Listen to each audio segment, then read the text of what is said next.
So that happened. Yeah, I've got a theme song now, folks. It's all ogre now. Whew. Yeah. If you missed Bardic Inspiration this week, go back and watch the VOD. Go back and watch the VOD. There's a little bit of an issue with I think it's in 2 parts. Don't bother with the first part. Just watch the second part, the big part. Griddle Champion's got a theme song. Mars' Guiding Hand got a theme song, and I got a theme song.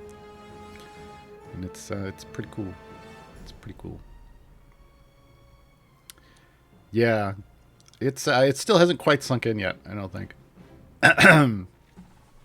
Not quite yet. Not quite yet.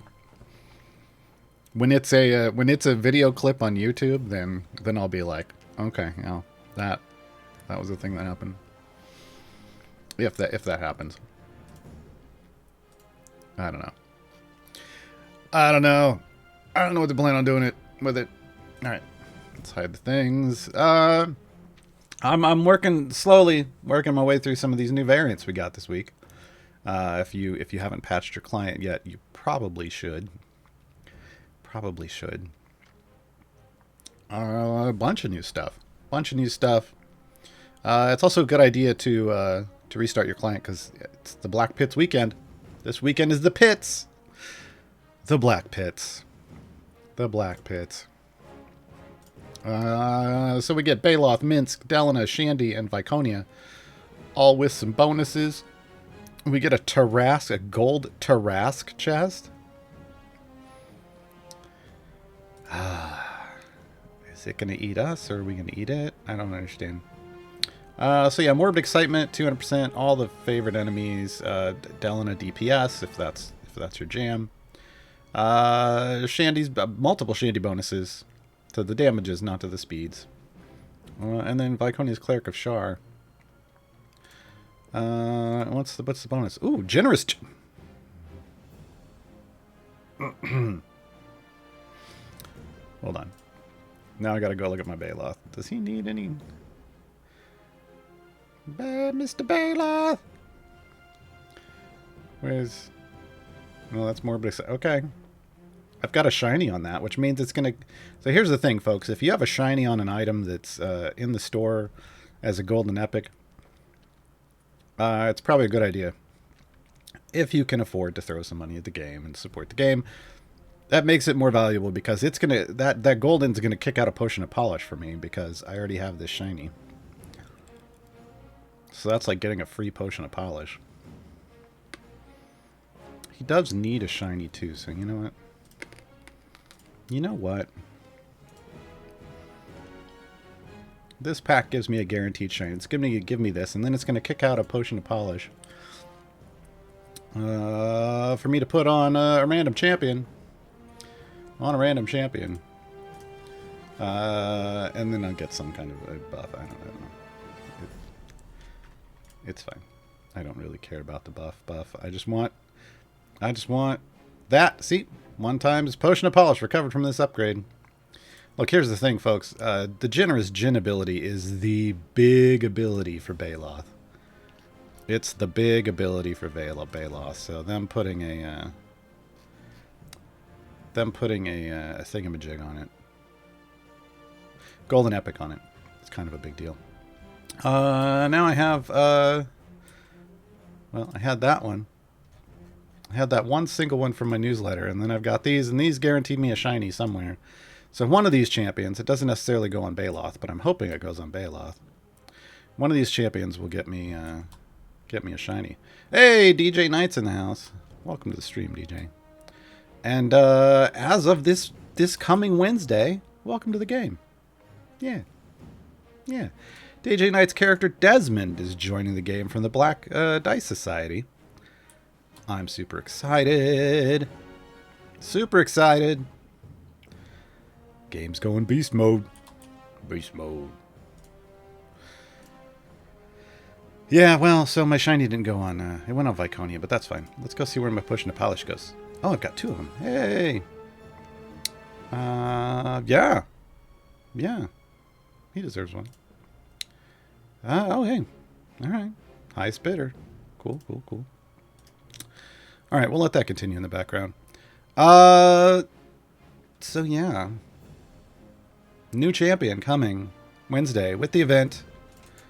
How do we know? How do we know what's coming, folks? We come over here. We scroll all the way down to the bottom. Fleet's Wake.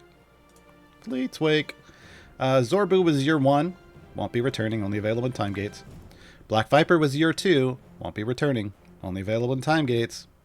That means we're going to see Sisaspia, the Yuan-Ti Druid, and Ariza, the Aasimar Cleric Bard, who's bard to get. Very bard to get. They'll be arriving, or returning. And Desmond will join them here with this event. If you want to get a look at Desmond, first, obviously, you can go back and watch the Black Dice Society VODs, but there's a little thing coming up on Monday. Idle Champions presents Court of the Raven Queen. Every Monday at 4 p.m. for a while. It's familiar quest is taking a break. ICP returns. Familiar quest will return after that.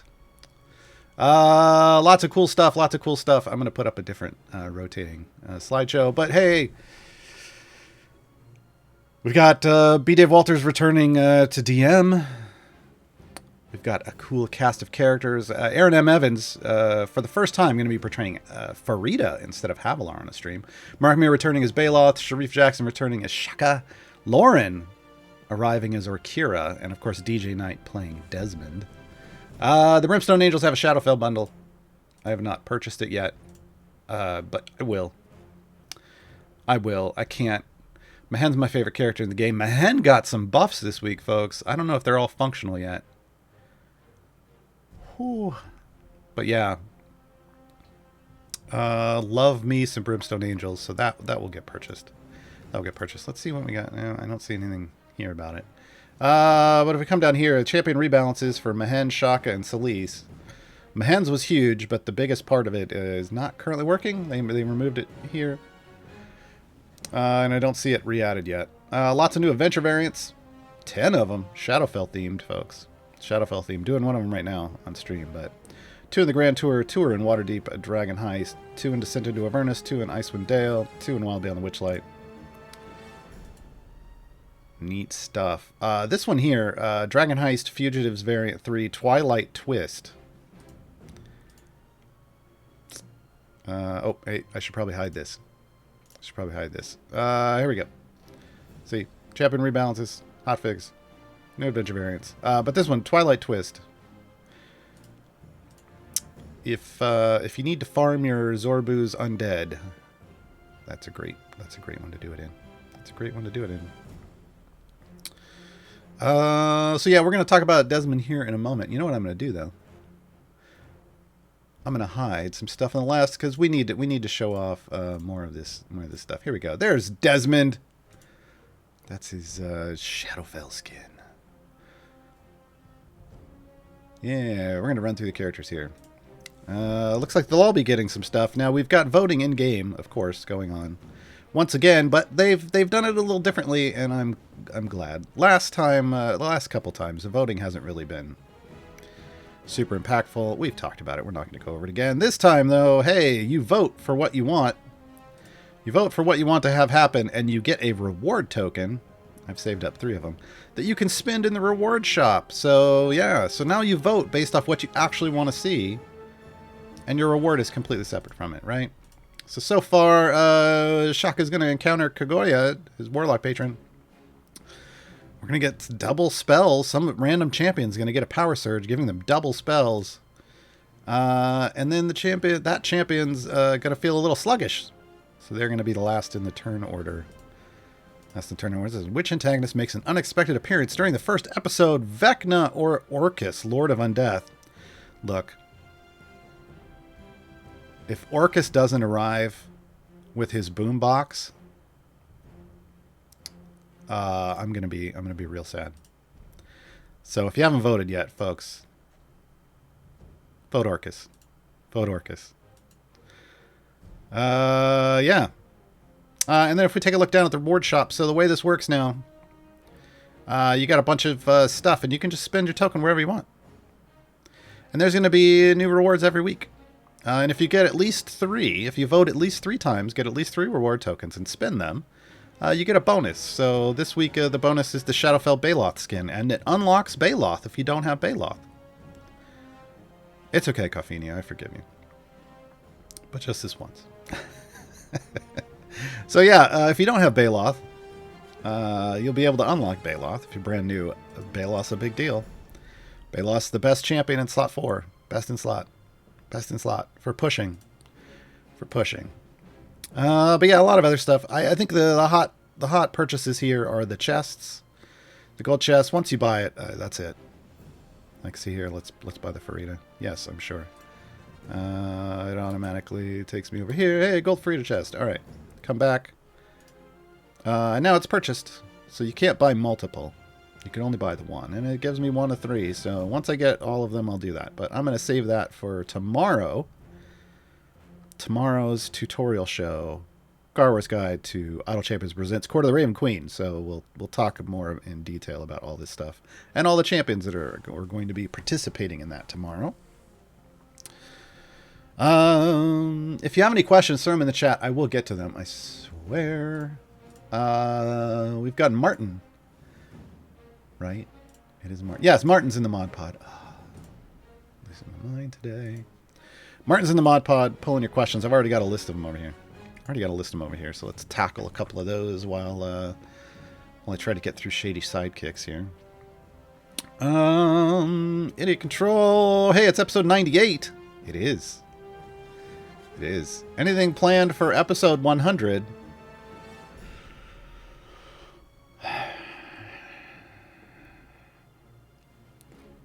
I don't know.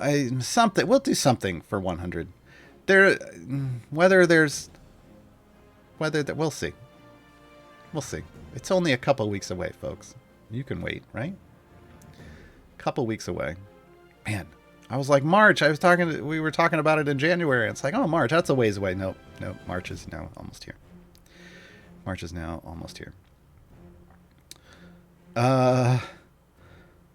Bill Slowski, Jim or Dadius? For what? It's not a natural... Is it a natural time gate weekend? Oh, God. Is it natural time gate weekend? Folks. There's been so much going on this week. Yes. Jim.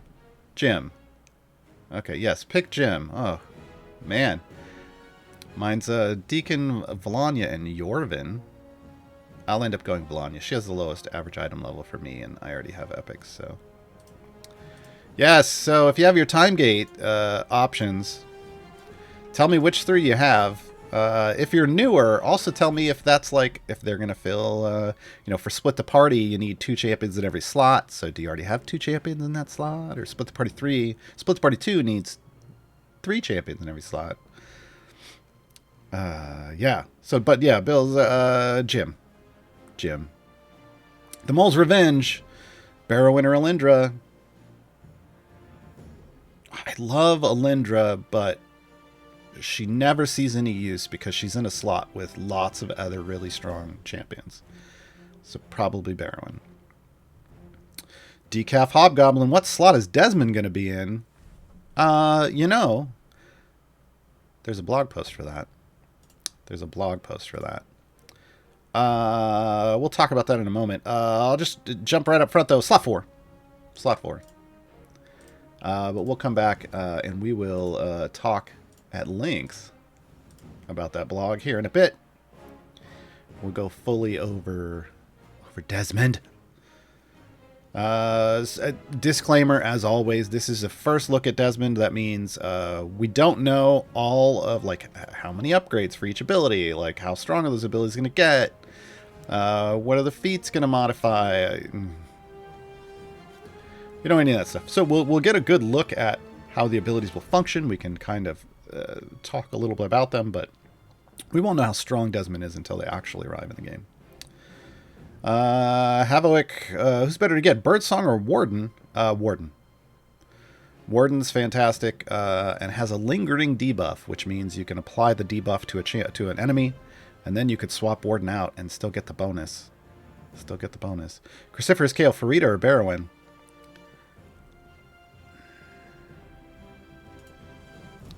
Here's the thing. Hold on. Now I've got to double check something. Are we getting like a Farida skin, which would then unlock the champion? No, Baloth, Rakira, and Shaka. Okay. So if you don't plan on buying the Brimstone Angels pack in the store, Farida's a solid pickup. If you do plan on buying this pack in the store, then Barrowin. Ryan the Wise, only get if you vote, miss one day, miss the ticket. Is that right? Correct. So, but here's the thing. I mean, you saw some of these rewards. Like, I don't know that I care if I miss these epic potions. So as long as you pick up, I would say, make sure you're there at least. You could miss a day or two. Remember, you only vote for 6 days out of the week, so you could miss a day or two, and I don't think you'd be upset that you missed an epic potion. But you might be upset if you miss those chests, right? I would be, and I'm at fully epic, but the Mole's Revenge. Any point buying the chests for champs you don't have yet? Yes, because if it is a specific named chest, like these are gold champion chests with their name on it, you can open those right away, and their gear will just go in their closet, aka the collection. And when you unlock that champion, their gear will be there. It'll already be there. What's different is when you get these weekend chests, like the Tarask weekend, it's going to have gear for these 5 champions in it.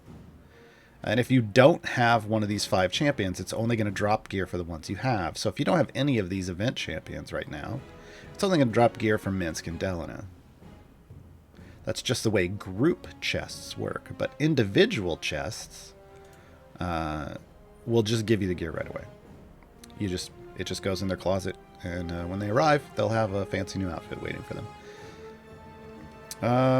Wiggly Jones, I'm still very new. I'm still working through Waterdeep. Take your time. No rush. I have Birdsong Freely and Ayla available. Wow.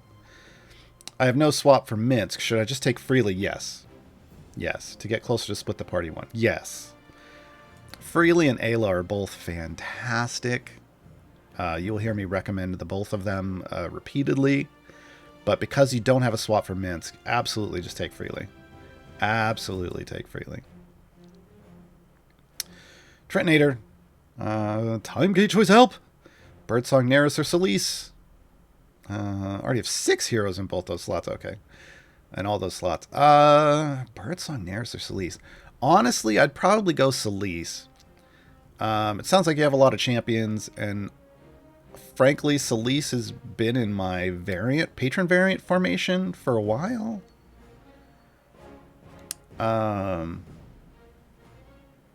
Especially in like Icewind Dale. So yeah, I'd probably say Solis. Plus, Solis just got some buff up, some buffage.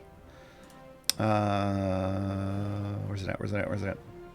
Solis, increase the damage bonus from Divine Sense by 100% for each other rivals of Waterdeep champion in the formation. And increase the health bonus provided by protect the party by 5% for each other rivals. So if you have other rivals in the formation, it's gonna give you a little bonus. Yeah. So yeah, I would go Solis. Lurker Ben, Black Viper, Dadius, or Eliwick.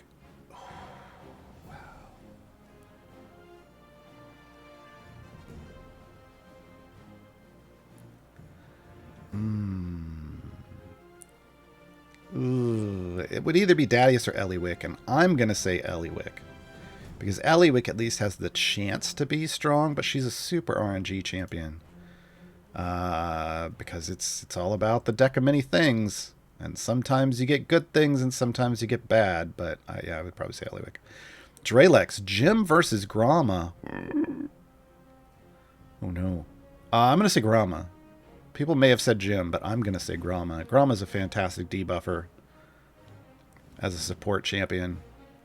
She also gets her health and can share it. She also gets her health even when she's not in her tank spec. But yeah, Gromma Arctic is just... she's fantastic.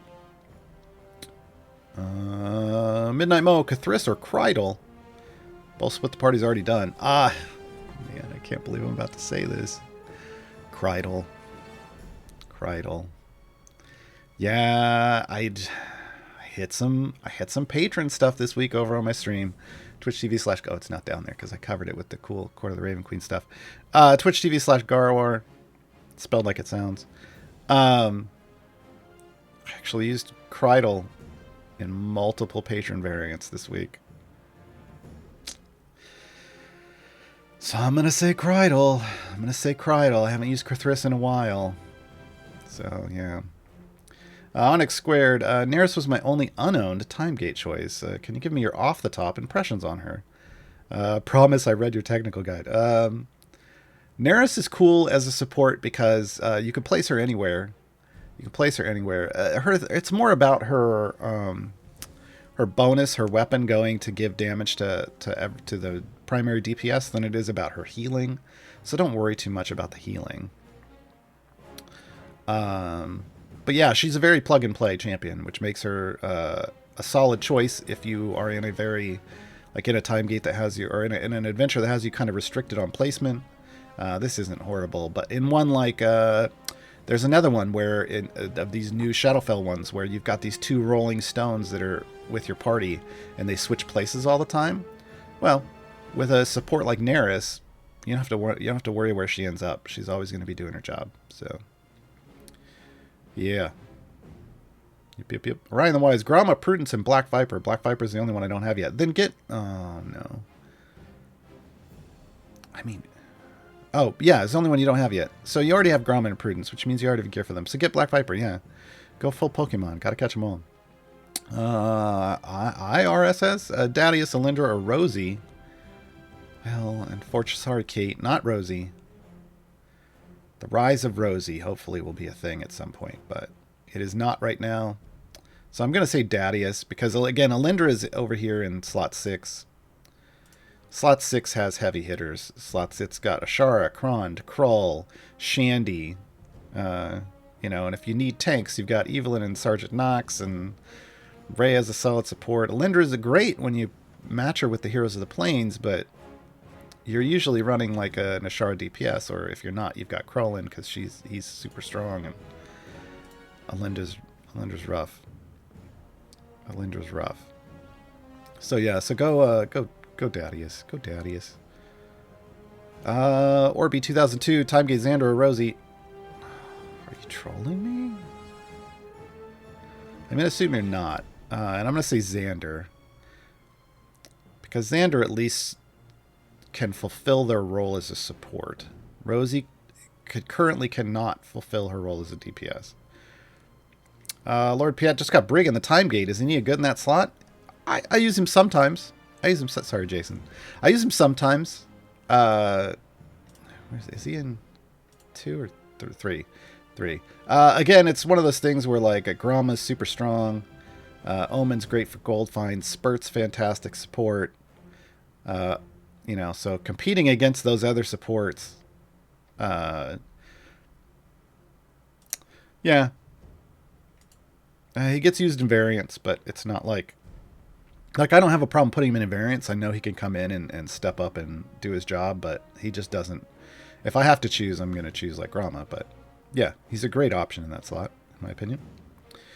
Lazy Elemental, Regis, Farida, or Talon, who you already own. Regis is a great debuffer. Also, can be short folk if you want a short folk bond. I know everybody's favorite meta is to do Half-Blood Ashara, but yes, I prefer short folk. Deal with it. But so if you want to have options, Regis can give you a short folk option with Ashara, but also great debuffer. Peter Panda, Cathris, Evelyn, or Shaka. I've only not unlocked Shaka, but sounds like he will be a skin soon. Yeah, so because he's potentially arriving. Yeah, I gotta go again. Hold on, let me reference the blog post. 1, 3, and 5. So yeah, week 5 of so you have to wait a while. But week 5, you're gonna get Shaka for free. Well, I mean, as long as you get 3 of the rewards that week, right? Okay, we did this one.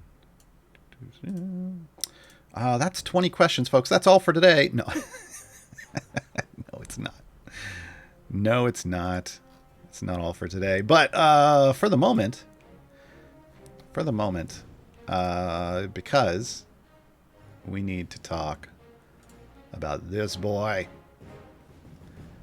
This boy. Let's talk about Desmond, folks. I have not looked over this yet, so you're getting my. I don't necessarily think it's a hot take. I like to consider things, but it is my first take. Let's take a look at Desmond. So Desmond's a lycanthrope. Wow, we finally have a lycanthrope. I mean, technically, there's a skin for Whittle, but that doesn't count.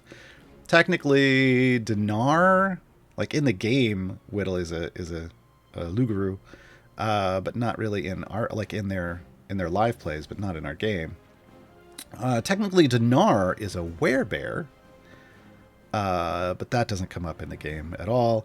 Azaka is not a lycanthrope. Azaka is a were-tiger. Keep in mind, folks, lycanthrope is a werewolf. Lycanthrope is a werewolf. The names are very specific. Azaka does not count as a lycanthrope. She's a were-tiger. So yeah. Desmond, lycanthrope. Member of the Black Dice Society support champ who uses the phases of the moon to boost the damage of his pack and help them attack quicker. We like attack speed. We've been getting a couple of those lately. Also greatly assists the formation when a champion is removed. Azaka is not but a simple farmer. Yes. Nothing to see here, folks. Nothing to see here. So, human ranger, chaotic good. Pronouns he, him. What do we got? Eligible for Mert and Zariel right off the bat. Right off the bat. Okay. Would need an int +2 to qualify for Strahd, so I don't know that that's going to happen. I don't know that they like to give +2 ints out. Usually +1 so far.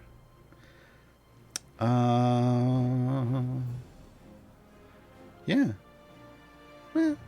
Okay. I'm trying to think of like who. Hold on. I'm like, is this going to help me? Let me check my patron list. What do we need for might makes right? Is that 18 strength? Or 16 strength?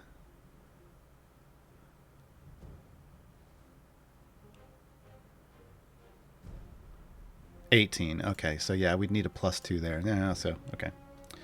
Not necessarily going to help me with my with the patron stuff I have left, but yeah. Let's just skip all. You can read all the flavor text over on the blog post. I'm sure Martin has a link for that. Hanging you out to dry, Martin. Basic attack, crossbow and swords. The normal attack changes based on if a foe is on the champion's side of the screen. So basically on the left hand or the right. Okay. Okay. Crossbow if no enemy is on the champion's side of the screen. Desmond shoots the closest enemy with his hand crossbow. This knocks the enemy back a short distance. Okay. Oh yes, Desmond would qualify for Kron Survival of the Fittest with the 16th strength. With 16th strength. If you're a Krond person. Twin attack if there's an enemy on the champion's side of the screen, so close to the formation. Desmond moves in front of the closest enemy and slashes with both longsword and short sword, dealing one hit to all enemies in a small area. So we get a small AoE. Alright. Formation abilities. Noble Heart increases the champion of damage. The damage of champions adjacent to Desmond by 100%. I swear I can read, folks. Sometimes. So this is your formation placement hint. They do want to be adjacent to the DPS. They do want to be. I'm gonna just go ahead and I'm gonna assume something here, and that Noble Heart's probably getting upgrades. Because if they put in an ability and all it did was give double damage, then really, yeah, I don't see that happening. Howl at the Moon, I mean, maybe. Howl at the Moon, Desmond has an overlay of the moon, nice, that transitions every 2 minutes from new to full and back again. I can't wait to see that. Spending 15 seconds at each step. Okay, okay. Full sight of the moon increases the base attack speed of Desmond and champions adjacent to him depending on how full the moon is. Oh, the light side of the moon, okay. Unaffected, 0.12, 0.25, up to a half a second. So full moon, it's a half a second. New moon, nothing. So yeah, it's just bonuses there. That's great. That's great. Moon phase durations are altered by a spec and attack cooldown buffed by a spec, feats, and equipment. Wow. Okay. So that could get much larger. Well, it could get larger. I don't know. I don't know that it's going to get much larger, but it could get larger. And keep in mind, this is yeah, it's champions adjacent to him. So this is a positional formation ability, which means Archon and Artemis really enjoying the attack speed off of Desmond. Off of Desmond, and his damage bonus. We'll have to see how big it gets, but positional formation abilities are exactly what they want. Devotion in Dark Times. The dark side of the moon gives Noble Heart a further boost depending on how close the new moon is. Interesting. Interesting. So from nothing up to 100% bonus. So you're either getting, at any point in time, you're either getting attack speed or you're getting damage. Okay. Well, you're getting a combination of both. Just depends on what you're getting. When you're getting lower attack speed, you're getting higher damage and vice versa. Running with the pack increases the effect of Noble Heart on Lycanthropes, Druids, and Black Dice Society champions by 100%. Are they just going to go ahead and qualify Azaka as a Lycanthrope? Is that what they're doing here? I don't know. Otherwise, I don't know. Because she's not. But are we getting more? I don't know. Lament to Loss. Desmond increases the damage of all champions by 100%, stacking multiplicatively for each slot in the formation that contains a dead champion. That part I don't really care about.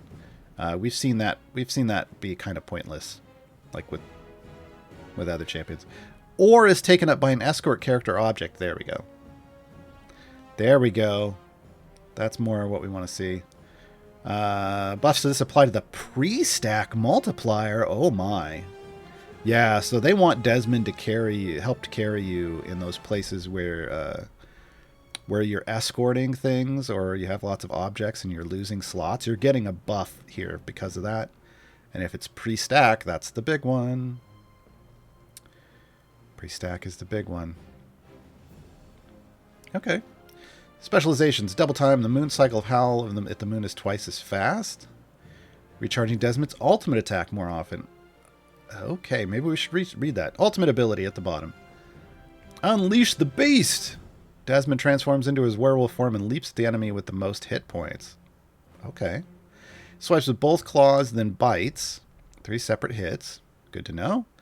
Then returns to the formation and back to human form. In addition, Nobleheart gets a 300% increase for 30 seconds. Instead of a regular cooldown timer, this attack recharges at the start of the full moon. Okay, things that change the cooldown rate have no effect. Alright. Alright, alright. So that comment, things that change the cooldown rate have no effect. That's for, specifically, that's a call out more commonly for people to Humon. Okay. So double time would let you have your ultimate more often if that was a thing you wanted. Also gives you that boost to Noble Heart. So it's a damage boost button. Well, it's not even a... Well, yeah, it is a button. So it's basically, this is more damage, like 300% more damage more often. Embrace the Beast. Desmond and adjacent champions' base attack cooldowns are an additional half a second faster. Wow. In addition, the full moon of Howl at the Moon takes 30 seconds, while the new moon and crescent moons only take 10 seconds. Wow. So you stay at that. You stay at that faster attack speed longer. Interesting. Very interesting. Okay, strength in numbers. Devotion Dark Time gets 100% additive buff. In addition, the new moon of Howl takes 30 seconds while the full moon gives. Okay, so this is more damages. More damage. So you faster attack. So this is like 300% more when the ultimate goes off. This is way faster attack speed for longer. And this is damage bonus for longer. Like consistent damage bonus for longer. Alright, yeah, different options. Different options. Item-wise, pair damage all champions items. We've got Noble Heart, we've got Running with the Pack, and Lament the Lost. Interesting.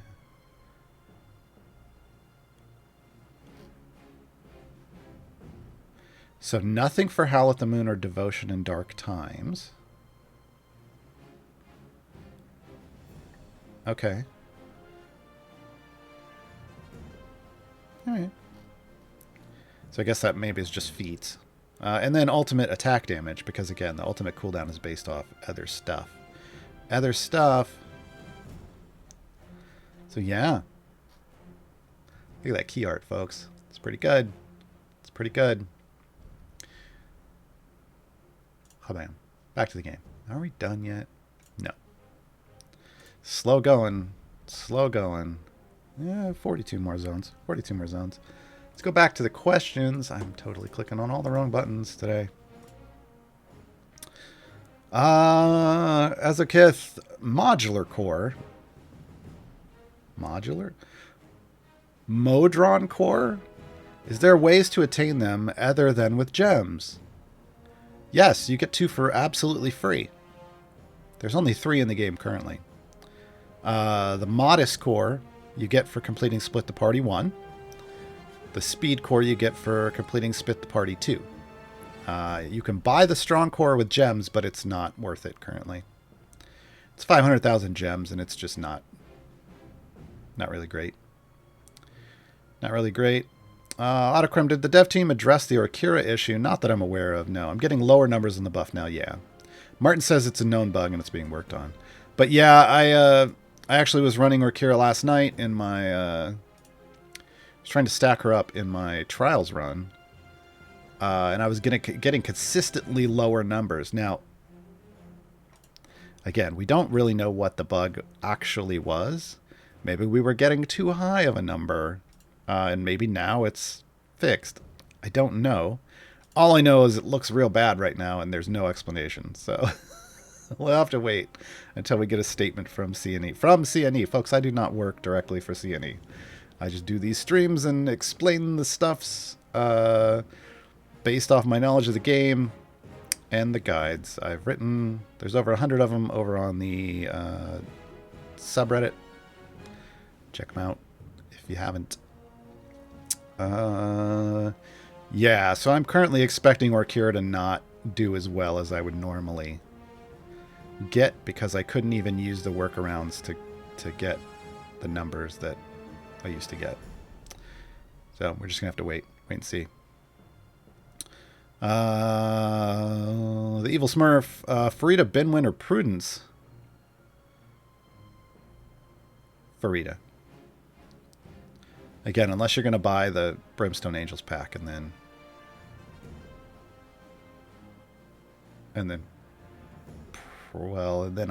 either Binwin or Prudence.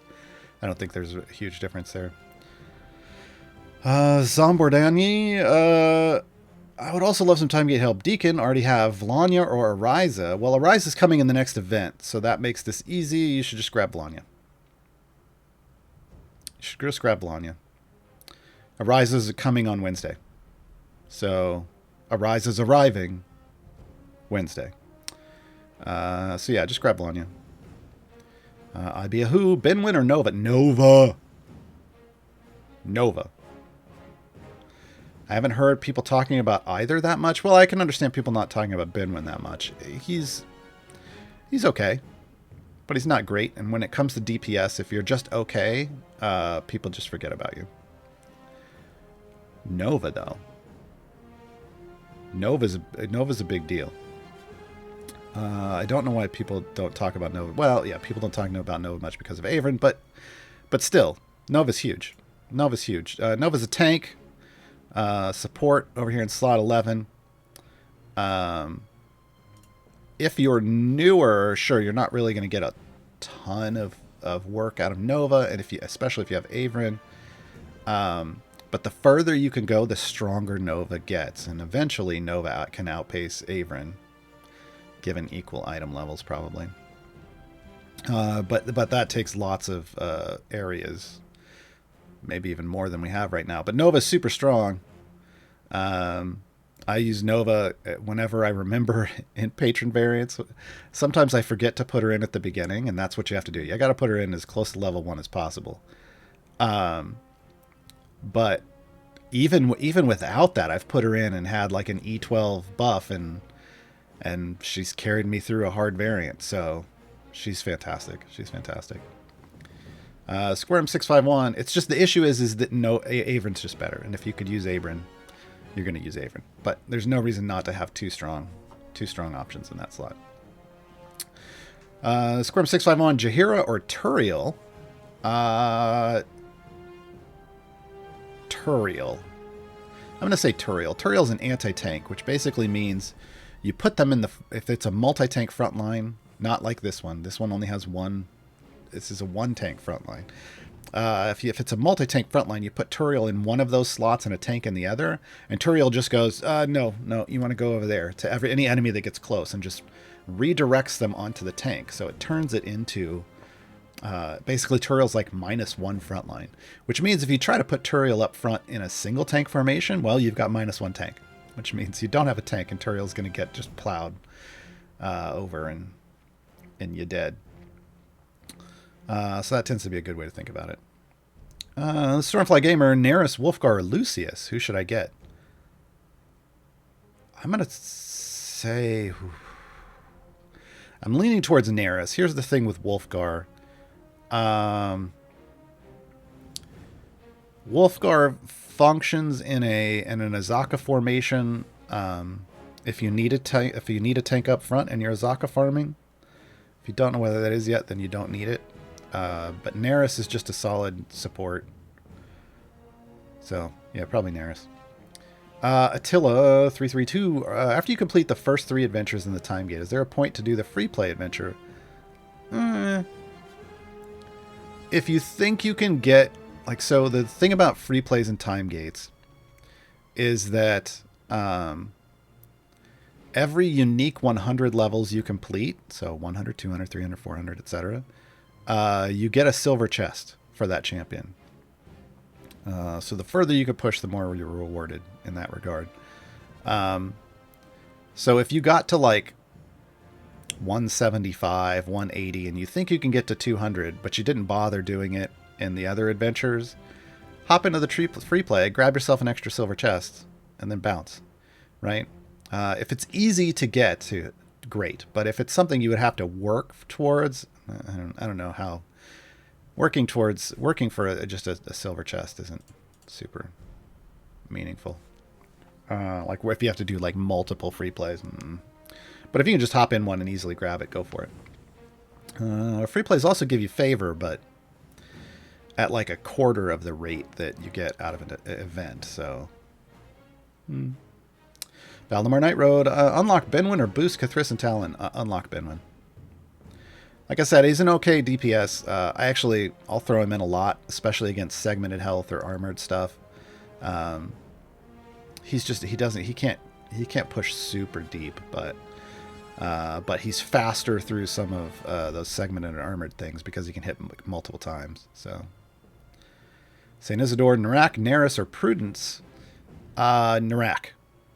Pick up Narak. Narak isn't necessarily somebody you're going to throw in as a DPS or even generally as a support, but Narak has functions in things like Orkira farming and Orkira stacking and Azaka farming that's going to help boost your outcome in ways that other champions can't. So he's a good tool to have in your tool belt, more so than Neris and Prudence probably. He's just very specific with what he does. Loki Grommel, what was Desmond's base attack speed? It's not listed. They don't put that in the champion spotlight. Kie, I'm missing the third champion in seats 2 and 5. And there's some chance I want. Grama 3, Whittle 2, Briv 5. Any suggestions? Okay. So I think you're talking manual time gate priority here. Between Grama, Whittle, Briv, Krull, Deacon, and Sentry. Hold on. Let me just... This is Briv, right? Yeah, Briv's coming not in this event, but in the next one. So if you can hold off a little while longer, I would do that. I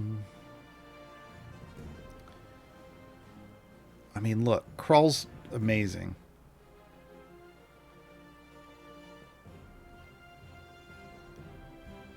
But you need a third champion for 2. You're going to get 5 in like 2 events. I mean, you could grab Briv now. But I would still say Whittle. Get your Split the Party 2 done. So grab Whittle, get Briv in a couple events. I mean, that's functional. That'll give you your third champion in 2 and 5. Just slightly delayed. But man, all of the ones you listed are great. And it's upsetting that you don't have those yet. Oh, yeah. Snobbager, how dare you? How dare you? I hate tier lists. Oh, I hate them so much. The OG Elephant, Stokey versus Rosie. I'm guessing Stokey, yeah. Stokey. Stokey's out on the screen right now, folks. Which reminds me, I need to reset this. Hey, we did it. Hey, we did it. So that was Shady Sidekicks Part 1. Where's part? There it is. I was like, they gotta have a Part 2, right? They gotta have a Part 2. Oh, yeah. No, I get it. You played for 45 days. Yeah, well, and that's why like, if you're that early, to me, it's like, Krull. Get Krull.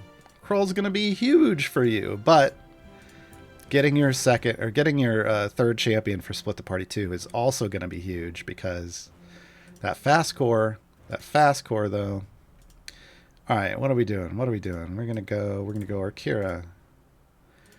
We're going to go Celeste. Oh, we've got a Dragon Bait. Why did Orkira not go out? I don't know.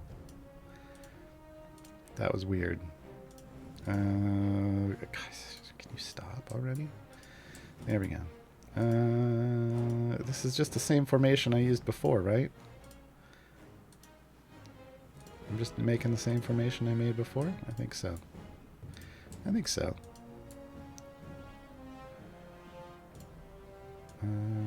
Roughly. I mean, the same people.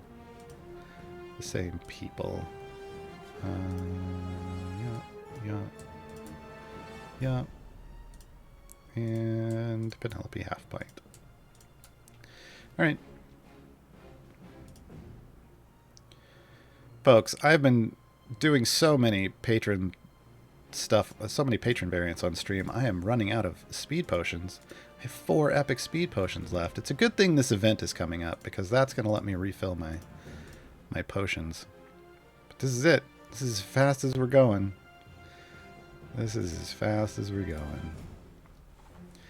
Feels painful. Feels slow, man. Let's see. Tragan Bygarath from Reddit. Sean from CNE. I've received words from the skies above regarding Orkira's change. Her new numbers are correct and will remain as they are. Bunch of stuff was applying to the pre-stack value instead of post-stack like it should have. The debuff is still very good. Now it's just not God tier.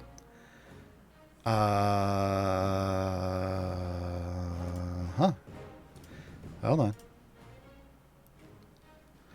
I mean, that would signal a vastly different change, and well, not vastly, it's still solid, but where is Trying to find that specific reference.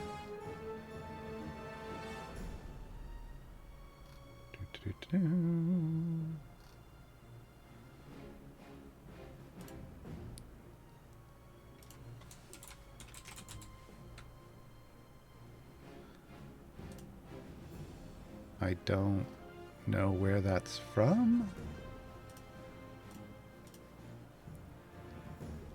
Was that in, oh, it's from the tavern in Discord. All right, hold on, folks. I just want to verify before I go spreading that kind of information around.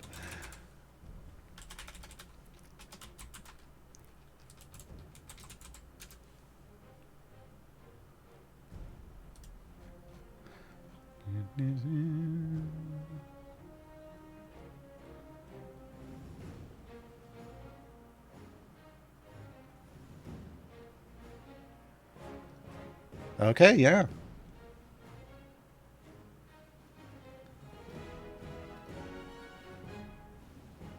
So, and it wasn't supposed, it kind of snuck in. It was a change that wasn't supposed to be in yet, which is why it's in the, not in the change log.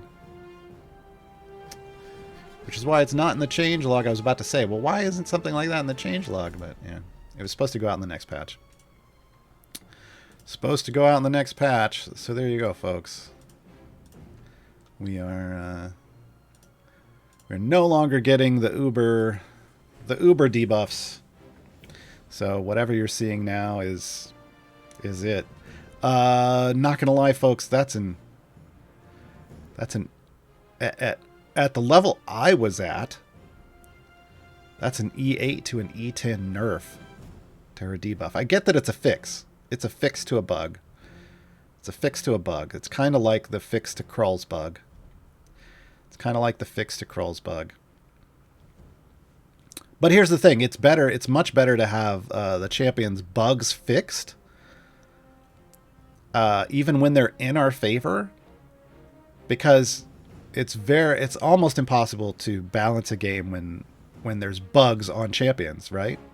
So if you can get everybody into a fixed state, a non-bug state, and see the actual damage they're supposed to be, you can better balance them. You can better balance them.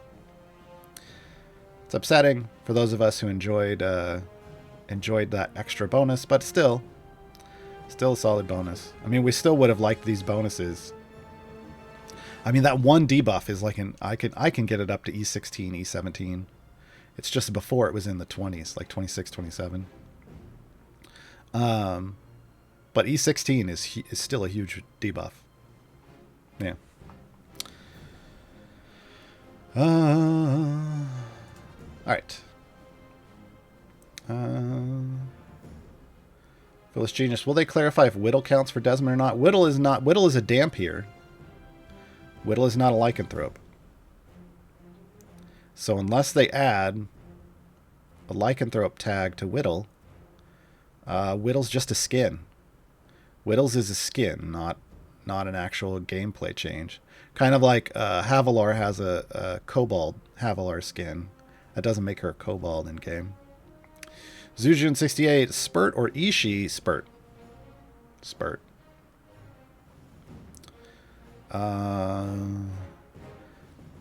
Folks that are saying Lauren was saying the numbers might go up. Well, this was posted fairly recently by Sean, so Lauren just may not have had the updated information. I didn't until just now. I hadn't had time to go into the tavern today. Foolish Genius 89. So Desmond for Yorvin DPS because Druid? Maybe. With that attack speed, I mean, that's interesting. Trying to think of Druid DPS besides Gromma. Gromma does not know.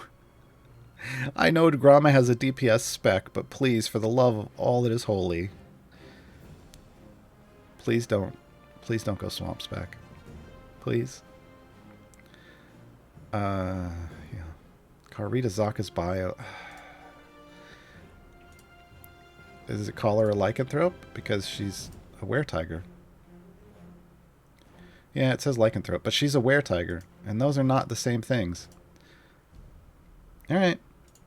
I don't know that we have had a. Here's the thing, we have had a like a variant or something that was based off lycanthropy.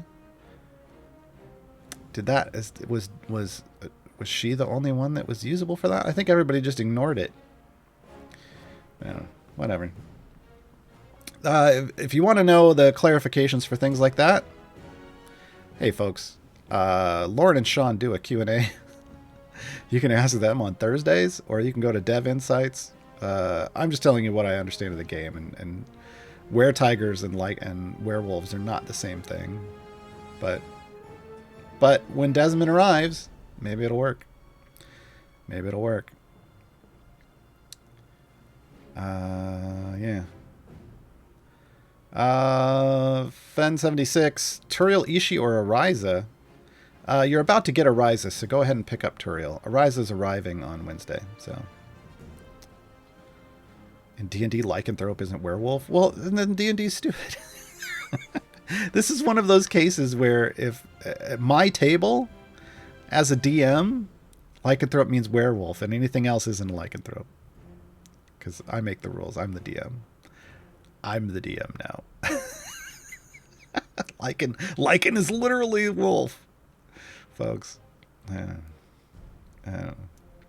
Augie Boggy, Celise versus Turiel. I've only unlocked the characters from the last event so far, plus Regis. Hold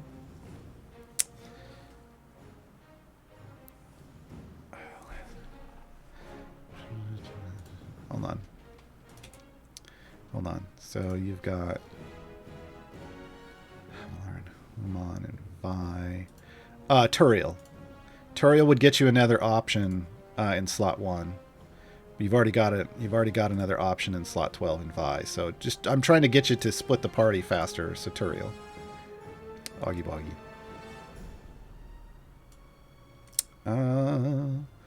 On to Hero, to utilize Balot's Generous Djinn's ability, do you have to micromanage a lot? Yes. Well, to maximize it, to maximize Generous Djinn, there's micromanaging. But you can just get one randomly. I mean, you can just push. You can run into a hard boss, and you'll get one stack when they kill your tank the first time. And that's enough. That's enough to make choosing the Generous Djinn boosting specialization worth it.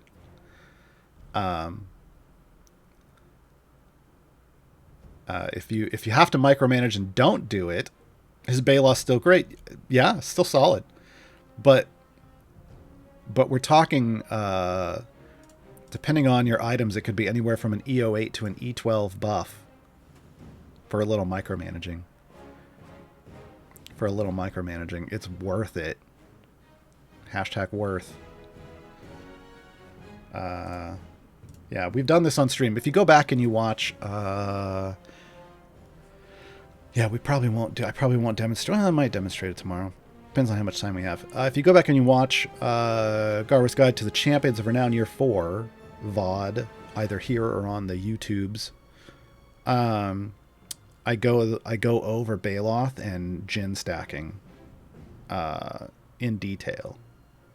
We'll talk about Baloth again tomorrow, but we'll have to see how much time we have into whether I go into Baloth stacking tomorrow, like Djinn stacking tomorrow.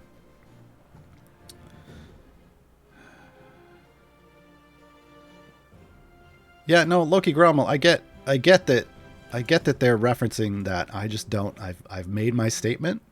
I don't think a lycanthrope and a were-tiger are the same thing.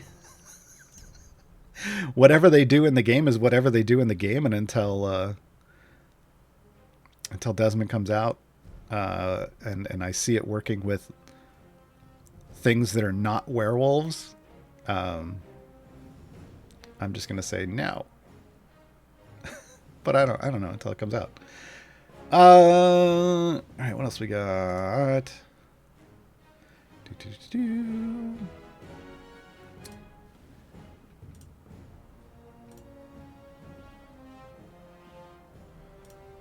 We already talked about Desmond. We already talked about the new... Well, we talked that new variants came out.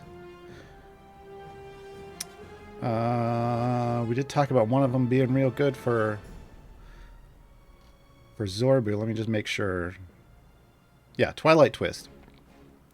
Basically, in Twilight Twist, Relentless Ghouls spawn with every wave. So every time enemies spawn onto the screen, some ghouls come with them. But when they're killed, they just kind of fall to the ground, and then they get back up again after 5 seconds. What does that mean? That means if you sit on one level, eventually the only thing that's going to be on the screen is 100 ghouls. 100 ghouls. And they're going to go full-on whiskey drink, cider drink, lager drink. You're going to knock them down. They're going to get back up again. And that makes it fantastic for Zorbu because basically he fires through that wave, kills them all because it's a line-based AoE.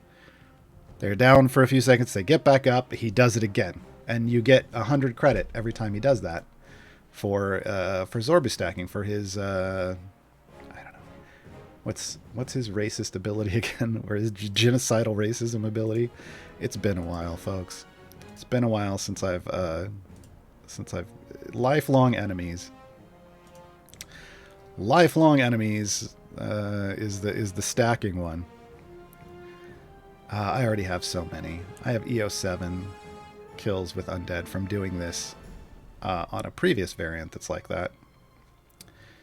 From a previous variant that's like that. So, you know, if you want to get Zorbu to super high undead kills, then the new variant, Twisted Twilight. That'll do it. That'll do it. Alternately, would you like to stack Torragar kills? Would you? I would. Maybe I'll set... You know what?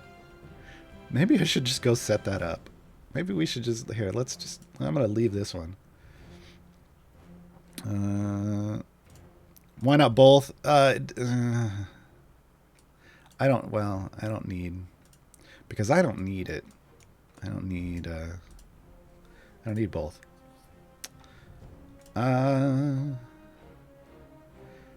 But here's the fun thing. We're going to do this because there's some fun business with a more recent champion. Hold on.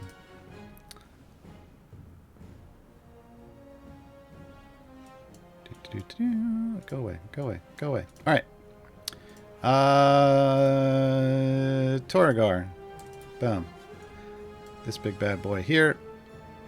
We're going to put him out here. I should probably put him in his regular skin so people will recognize him. No skin. They really got to change that to default. They really got to change that to default.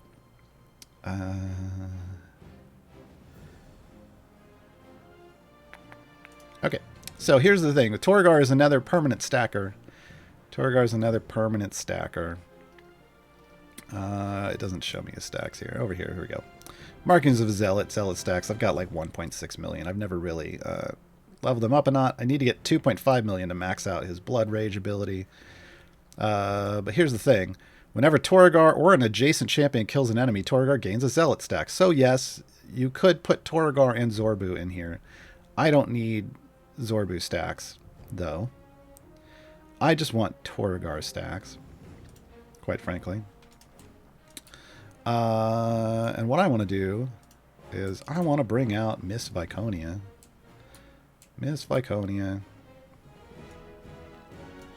We're going to need to change levels here because now the ghouls are sitting right on them.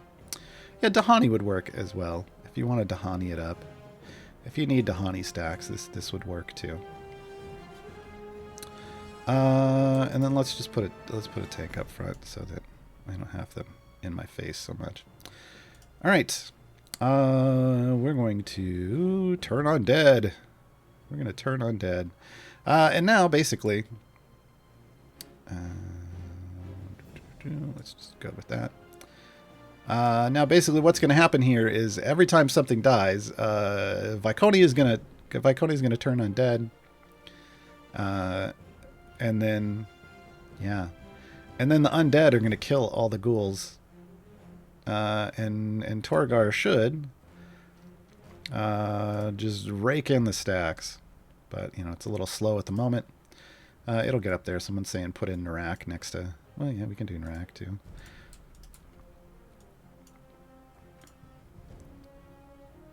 Wisdom, yeah, 18. Should be animate dead. 40%. Let's level up more. Level. It's, come on, faster. I'm so used to just super leveling my champions. There we go. All right. So yeah, 141% chance that she'll do. Basically, this just guarantees that we're gonna see the ghouls. I didn't even have to switch a level. Why did I bother switching a level? We can just sit here on this level, and it's just gonna create endless amounts of ghouls. Well, 100 ghouls.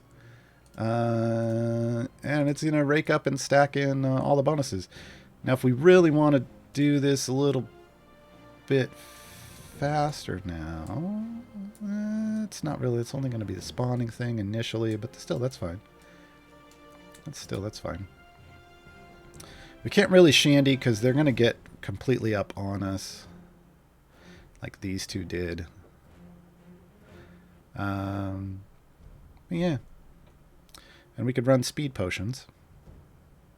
Yep.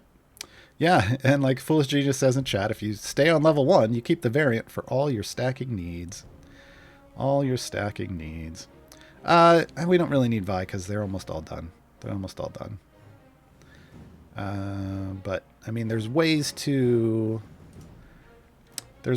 keep everything off of us. They're going fairly slowly like this, but again, I don't know that it really matters. I think I'm just going to go ahead and swap Dahani in, though.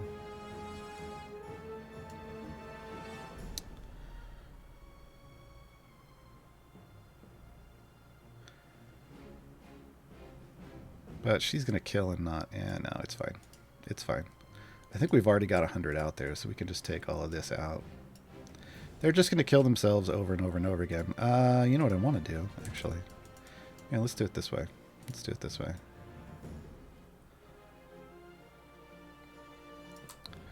Knockback. Get away from me. Oh, it's not going to do it when they're dead. Dang it. I was hoping that would work. Alright, never mind. It'll just sit like this. Here, let's pull up my counter. There we go. And you can watch it just tick up real fast over there.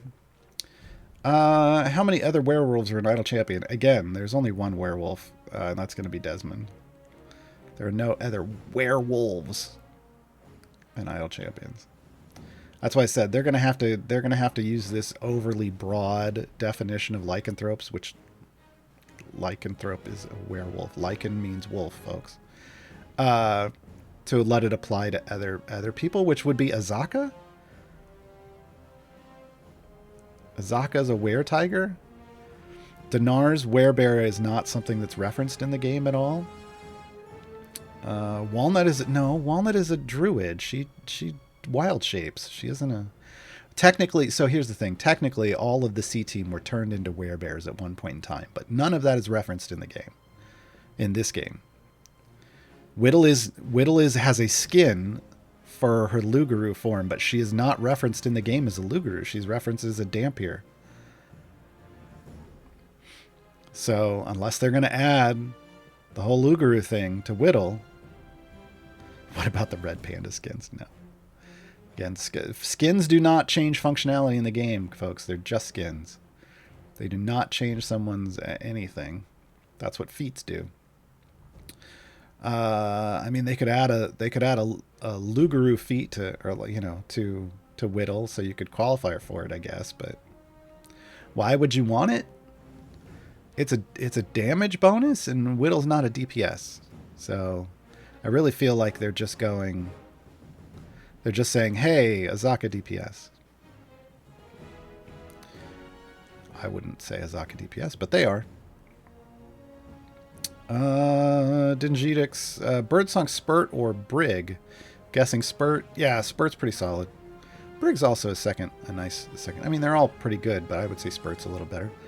Dan's just doing a time get on new champ and opened my second gold chest and got all duplicate gear, even though I had 2 empty slots. Got a green and a blue that came out of the first chest. I don't think that could happen. So here's the thing. That absolutely can happen. So what a chest does, what a gold chest will do is guarantee you an upgrade. An upgrade is a loose definition in this game that can either be it puts an item in a slot where you don't have one, or it gives you a higher rarity in a slot that you already do. So if you open a chest and you had green gear and it gave you a blue, but didn't put anything in an empty slot, it gave you an upgrade. It upgraded you from green to blue. It doesn't guarantee to put in the empty slot first. Doesn't guarantee to put in the empty slot first. So that absolutely can happen. Rakadaka, quick! Who are the stackers? Well, you wrote them down. Zorbu, Torgar, Dahani, Black Viper, sort of. Black Vipers. Black Viper, no. Black Viper has to kill bosses, and it has to be unique bosses, so that's not the same thing. So Black Viper and Morgaine go in this permanent stacks grouping, but they aren't kills. They aren't.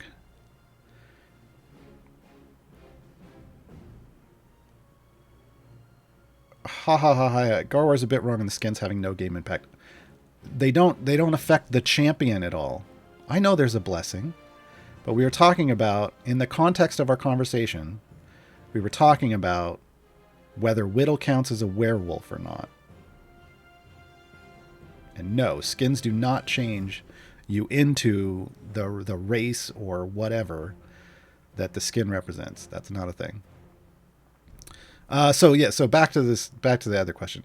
Morgaine and Black Viper are these permanent stackers that aren't based off the normal types, the other types of stacking that are in the game. So they're these unique functional things. You have to have Black Viper in. She needs to be in on every boss level. She just collects gems out of the boss bag. That's it.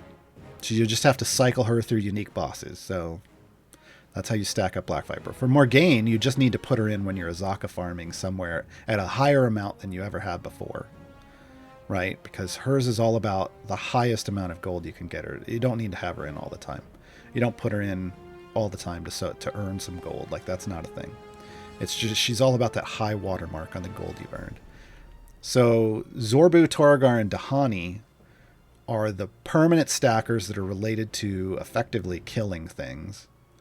Dahani's is just about marking them, but once you've marked them, you got to kill them and get new ones to mark, right? So this specific variant would be good for.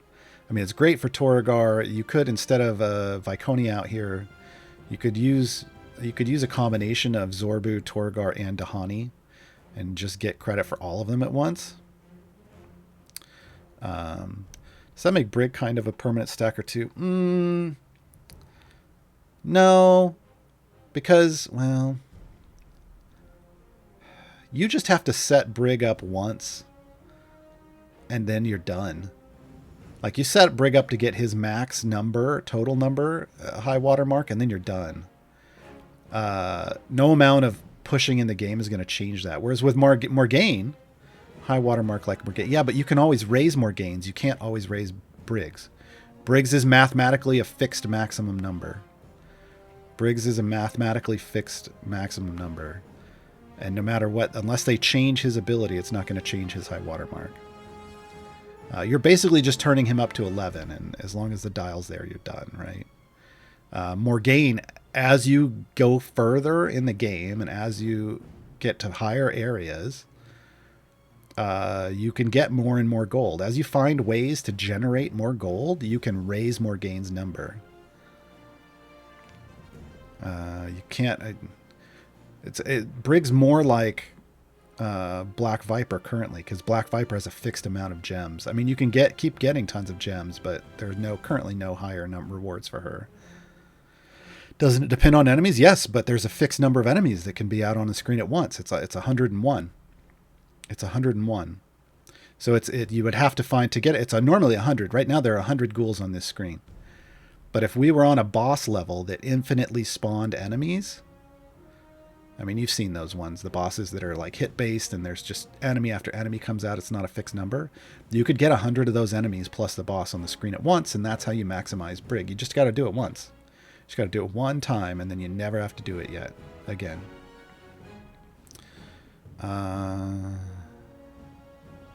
So yeah, I mean, these are for something like Twilight Twist. It's just Zorbu, Torgar, and Dahani. That's it. That's really all you need. It's really all you need. Preferably a fast core and lots of speed potions. I mean, honestly, hold on. It's worth it for me to just come over here and go, oh my, we killed off Dragonbait. Oh, that's not good. How did Dragonbait die? No, he's there. They moved past him. Oh, that's a bug. That's a bug. All right. We're going to speed this up. We're going to speed this up. How fast are we going? Yeah, 9.68x, sure. Every time they get up, they move a little further forward, so this is going to end up, this level is going to end up failing. That's funny. That's funny. Is this a bug or working as intended? Is what a bug, right, guy? You need to be specific. I don't know. I don't know what you're talking about. Them moving past my tank is a bug.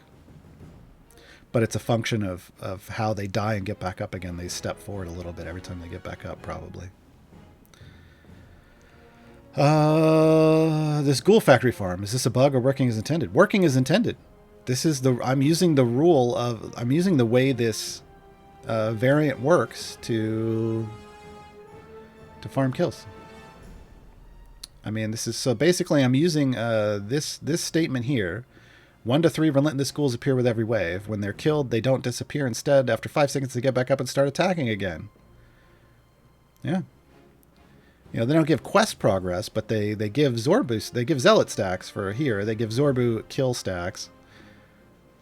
Called an exploit in this case? No. No. You exploit a bug. This is just... This would be called emergent gameplay. Foolish Genius got it right.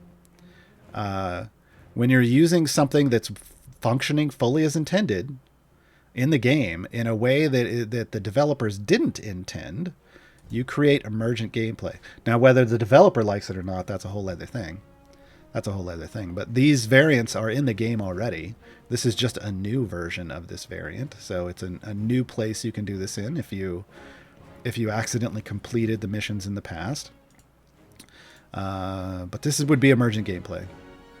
And yeah, there's a birds one. Oh my god, the birds one. That's where I got all my beasts ones. There's a birds one like this where ravens come in and they flood your screen over and over. I killed birds for a week, folks, with Zorbu. Killed birds for a week. But yeah, Azaka Farm was emergent gameplay. Azaka farming in general is emergent gameplay as well.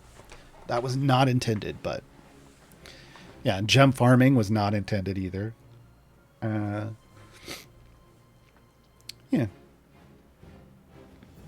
Now, if it's something the developers think breaks the game, like here's another one. Jimothy. If you don't know what it is, it doesn't matter. But like the Jimothy thing where you can just jump forever, that's emergent gameplay, but that can functionally break the game effectively. It makes it pointless to even really play the game normally. Now, they haven't done anything about it, though. They're aware of it. So at a certain point, if the developers are aware of something and they choose not to fix it, but they don't say they may not go out of their way to say, yeah, this is totally fine. But if they're choosing not to fix it and they know about it and they've known about it for a very long time, they're clearly okay with you doing it. Yeah. Why do you think they haven't fixed Jimothy? I cannot, in my mind, wrap my head around why they have not fixed Jimothy. So I don't know. Lord Piet, could you list all the champions that we get in the next 4 weeks? In the event, I mean, I can tell you who's coming in the next event. I can tell you that. In Fleet's Wake, you're going to get Sisaspia, you're going to get Ariza, and you're going to get Desmond. From Court of the Raven Queen, you get Baloth this week, you get Orkira next week. And then the week after that, you'll get Shaka. So if you want more events beyond that, we don't know who the new champion in Festival of Fools yet, but Briv will return, and so will Alindra. That's all of them. That's all of them. Man, when is this going to fail? I'm just waiting for this fail state. It feels like it should have already failed, but yeah.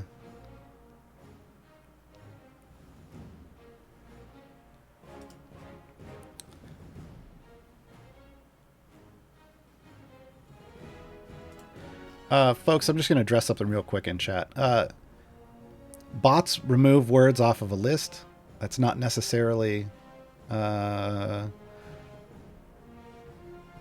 it's not necessarily somebody making a decision. So, I don't know. There's no real point in asking why a word is moderated. That's because they didn't necessarily create that list. That bot came pre-filled with words that lists can be edited. Sure. But there's reasons why, as somebody who, up until about a month ago, I've worked for years moderating and managing communities. I'm never going to answer that question. I'm never going to engage with people saying why certain words are banned. They're just on a list and they're not going to be used, because there's no point in going into that conversation, because there may be very valid reasons. But it's the whoever is the owner of the channel's community, and frankly, it's their choice to put whatever words on that list they want. Trying to get into questioning why that kind of stuff. Yeah. Look, there's all kinds of stuff that goes on in chat channels, not in this community.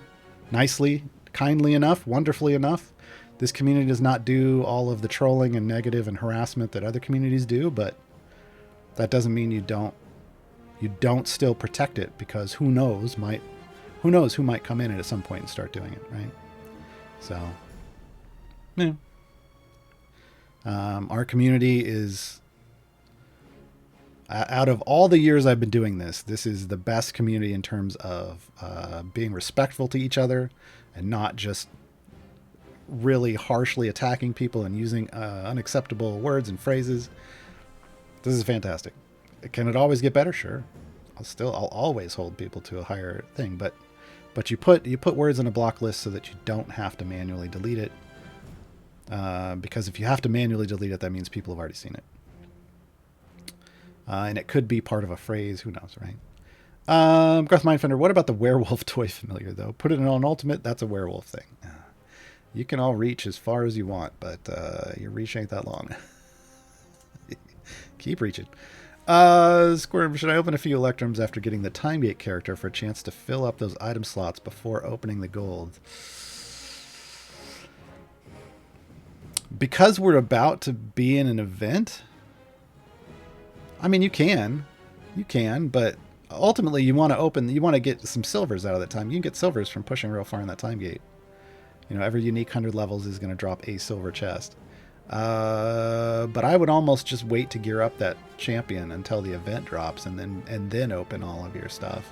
Then open all your Electrums, and then open the rest. You're not gonna. I mean, it's not really going to matter that much, because the Timegate you're only getting 3 gold chests anyway. But I mean, if you're trying to be super optimal, I would wait until the event, until you've unlocked the champions that are available to you in the event. Nazgul, that would be a good variant to get Briggs stacks. Do that too, though, right?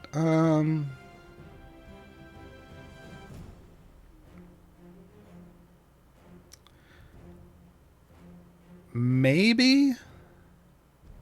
Here's the thing. I don't think it's great. I don't think it's great, because you're potentially killing them before they can attack. I mean, there might be times it's going to go real slow. There might be times where you would be killing the ghouls off with his AoE before they could actually attack him. Yeah.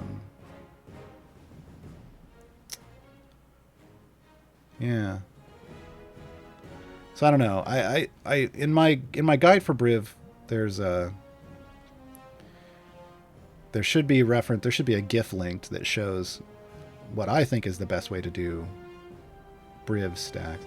Oh, you said Brig. Oh. You could do Brigs this way, I guess. See, I keep getting confused with Briv and Brig. Man, one letter.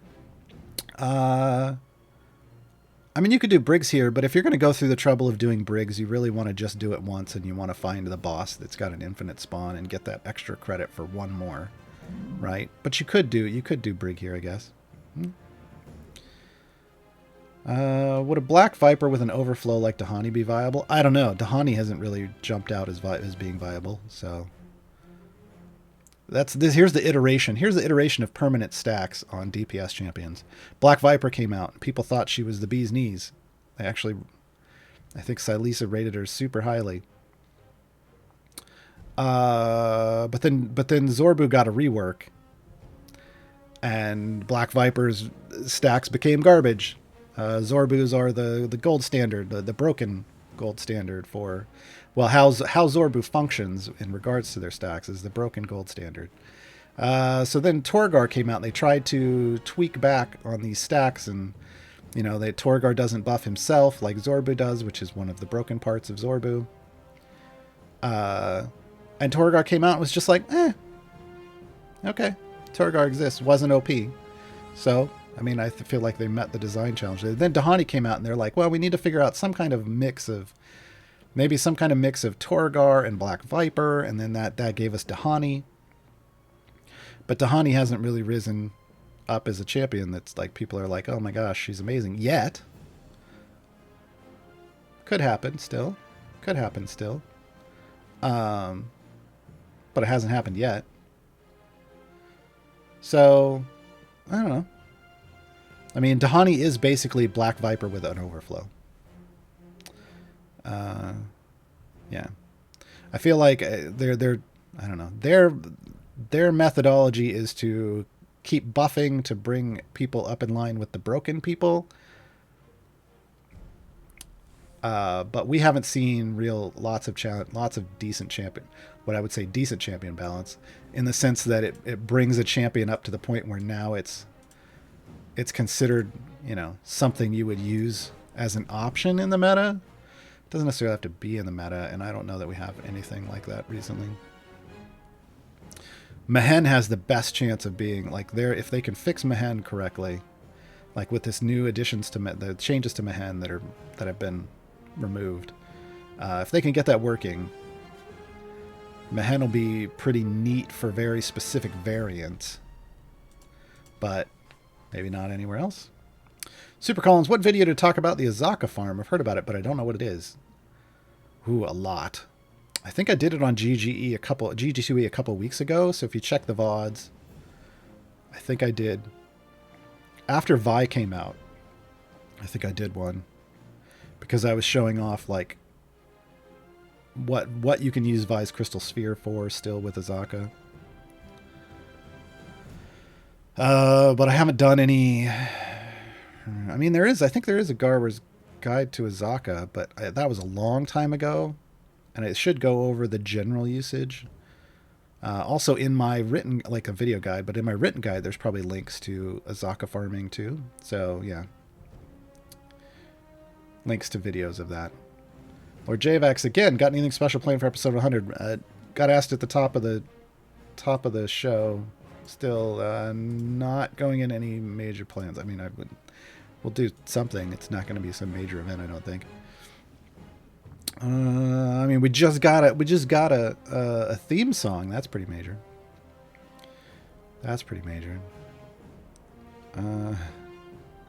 Doing the twist last night. Yes, everyone, just start referring to this as doing the twist.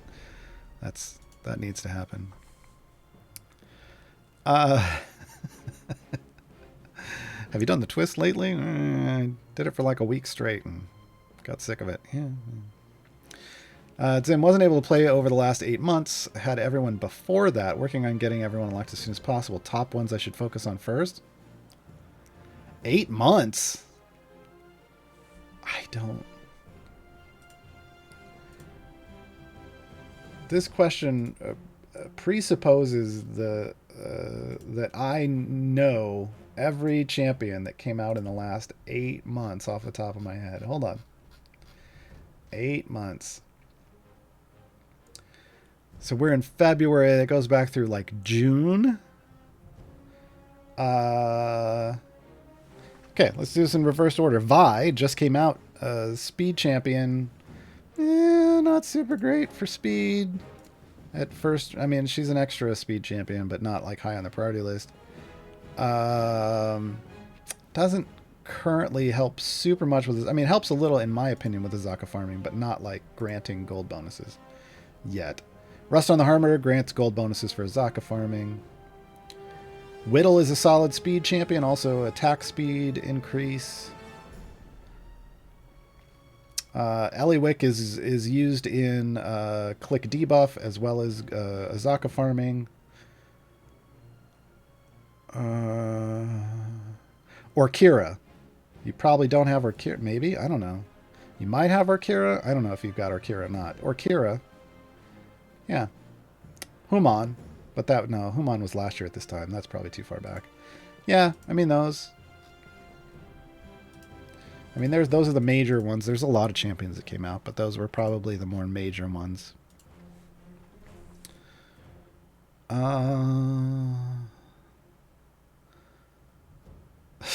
Squirm. Who would win in a cage match where it's Brig, Briv, and Azaka? So this is a... Okay. Okay, 3v3. Brig, Briv, and Azaka versus Turiel, Tyrell, and Shaka in a cage match.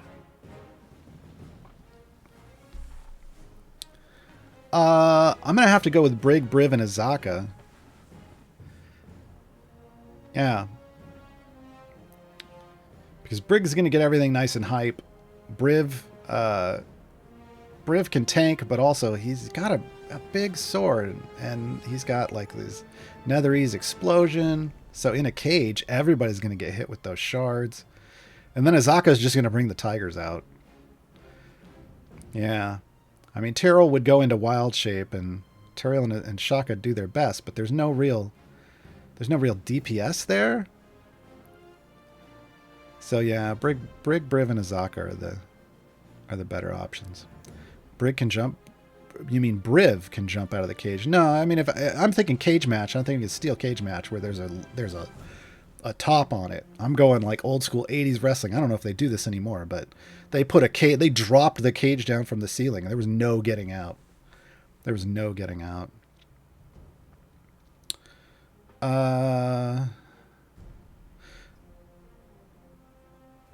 This is, huh? Hold on. Broken Trash Man, you have a question about formations for an adventure you're on. I can't really help, but there's a show that can. It's called Formation Save. It's on a couple times a week. You can literally, when it comes on, you can submit your formation. Like you can send in a ticket. They will copy your account, pull up a copy of it, and actually troubleshoot and give you viable options. Because off the top of my head, I don't remember that variant. And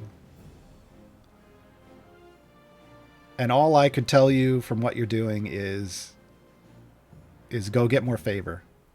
It feels like from what I see here that you just don't have enough favor yet. You don't have enough power, and favor is going to be an easy way to get power. So, yeah, that's all I know at the moment. Otherwise, Formation Save, the show Formation Save with Sean and oh no, Taylor.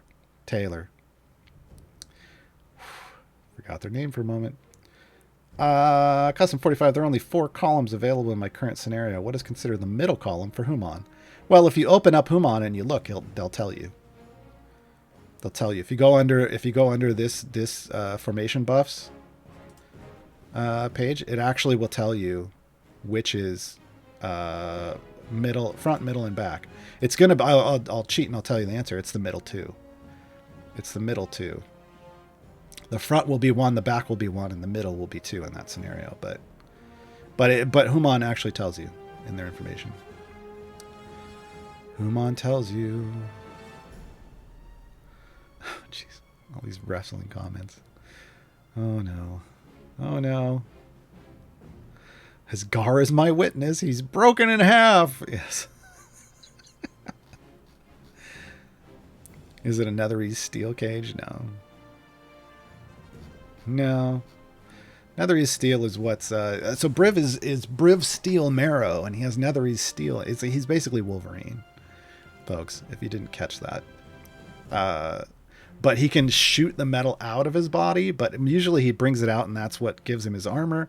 But Netherese explosion, his ultimate, is what he shoots the shards out of the body and then sucks them back in.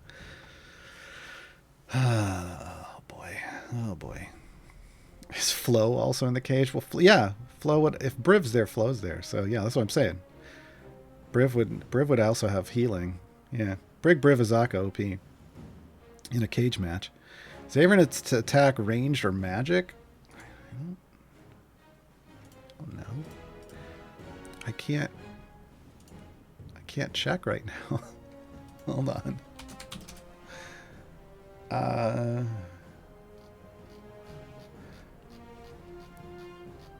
can't really swap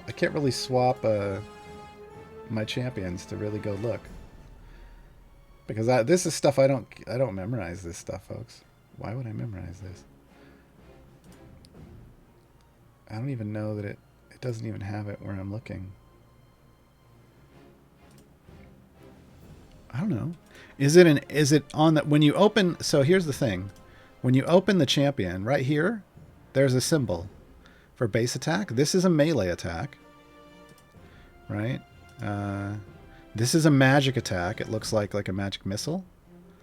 And then who out of here has an actual? None of these people have a ranged. The ranged looks like an arrow. The ranged looks like there. Here we go. Ranged would look like this. So just open up Averyn and look. I kind of can't because I've kind of got dragon bait here. Not tanking. All right, hold on. No, it's not gonna. It's put him in all the way in the back. We just screwed up my farm. It's a magic. It's a you can see it right here. It's magic. It's magic base attack. All right, dragon bait, back in. Can I move you back up to the front? I can't. That's just not right. That's just not right. Oh man. Oh man. Yeah, this is pretty ridiculous. This is pretty ridiculous. But hey, it's a good way to get your stacks, folks. It's a good way to get your stacks. The nice thing about doing it this way is I'm not really losing kills to everybody else on my team. Whereas, like, if I were trying to mark with Dahani, I would be a little less. I mean, it's more efficient because you're leveling up or you're stacking up 2 champions at once. But I feel like I'd just rather get Torragar to his 2.5 million and then never have to stack him again.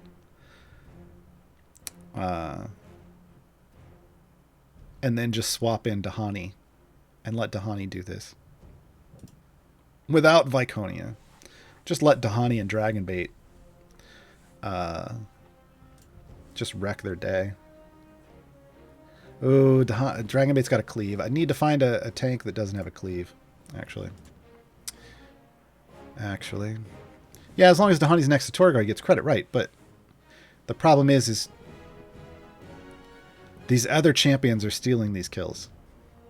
I would have to do more work. I'd have to put this somewhere where the only person that could kill would be like Dahani.